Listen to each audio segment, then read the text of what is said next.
Tjena, Tunedal här. Stefan Löfven är ju en rolig jävel egentligen. Det som gör honom så rolig är att han är så frånkopplad verkligheten. Så det blir komiskt att lyssna och se och studera honom. Jag ska berätta vad han har gjort nu. Men först måste jag berätta det här med Ekerö. Det är en höjdare. Sossarna och Miljöpartiet, antar jag, bestämde ju kvoter för kommunerna. Hur många som skulle tas emot, accepteras av kommunerna, tas om hand. Och där ser du också den här frånkopplingen från verkligheten. I kommunen, där är det annorlunda. Där måste de göra det som Stefan Löfven och grabbarna har bestämt. Och Ekerö är vårt nya Ungern, vårt eget Ungern. De säger nej. Vi tänker inte ta emot dem här. Vi har inte plats. Det finns ingenstans att ha dem. 2016 skulle de ta emot 104 enligt statens kvot. Och 2017 så ska de ta emot 153. Och de säger nej. Och det där är förbannat roligt, tycker jag. Så vad ska då regeringen göra? Då ska de bötfälla kommunen. Det här blir intressant att följa. Och så var det då Stefan Löfven, vår lille pajas. Han blev intervjuad internationellt. Jag antar att det var nu i samband med att han var ute och åkte i Saudiarabien och Irak.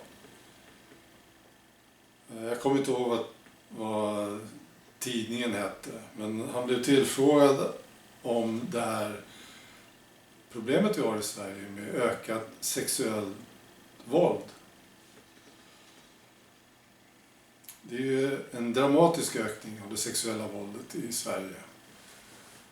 Och det hade ju varit så lätt för honom att säga ja, vi inser att det här har samband med den ökande invandringen.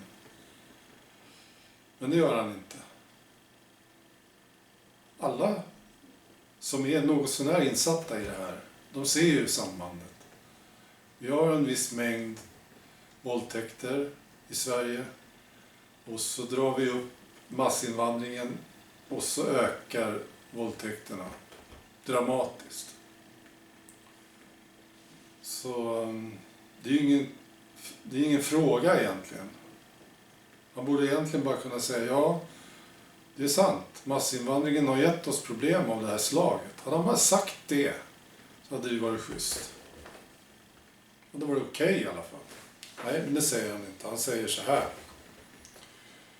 För det första vill jag förtydliga att sexuella övergrepp är inte per automatik relaterade till invandrare och invandring. Det är ju så fånigt. Varför ska han säga en sån grej? Det är så korkat. Varför ska han förneka? Varför inte bara bekräfta? Vi har problemet. Invandringen har gett oss fler våldtäkter och annan typ av sexuell brottslighet. Varför inte bara säga det? Det kan han inte säga. Så, ja, man skäms lite för honom. Så den biten var tråkig, tycker jag. Och sen har vi det som jag tycker är roligt. Och det är när någon frågar honom om lösningen. Vad gör vi då? Säger han så här. Vad som behövs är att vara tydlig om att det här inte är lämpligt, säger han. Det är så... Wow! Vilken lösning! Vi säger till dem. Någon som har gjort en våldtäkt eller har tafsat på en tjej under en festival. Så går vi fram och talar om det för dem. Det här är inte lämpligt. Och vi ska vara tydliga angående det. Har du förstått det här nu? Det här är inte lämpligt. Något mer tafatt får man väl leta efter. Sen gjorde han ju bort sig i tv-soffan också, eller TV4 var det tror jag, eller SVT. När han säger, när han blir pressad angående det här att han skulle ha snackat med saudierna om mänskliga rättigheter och kvinnoförtrycket. Har du pratat om det här nu då, Stefan Löfven, säger de. Ja, det var i SVT, minns jag. Ja då, för fan, det har jag gjort, säger Stefan Löfven. Men jag tänker inte berätta vilka jag har pratat med. Men vi borde väl få veta det liksom. Han är för härlig alltså. Och då säger han, då råkar han säga fel. Han säger, vi tycker inte att dödsstraff är fel, säger han. Just under den här pressen som han är utsatt för. Och jag tror att det är så. När han ljuger, han tvingas att ljuga, när han är desperat och känner sig pressad. Då halkar tungan, då funkar inte kopplingarna i skallen på honom. Och så säger han såna här saker. Vi tycker inte att dödsstraff är fel, säger han.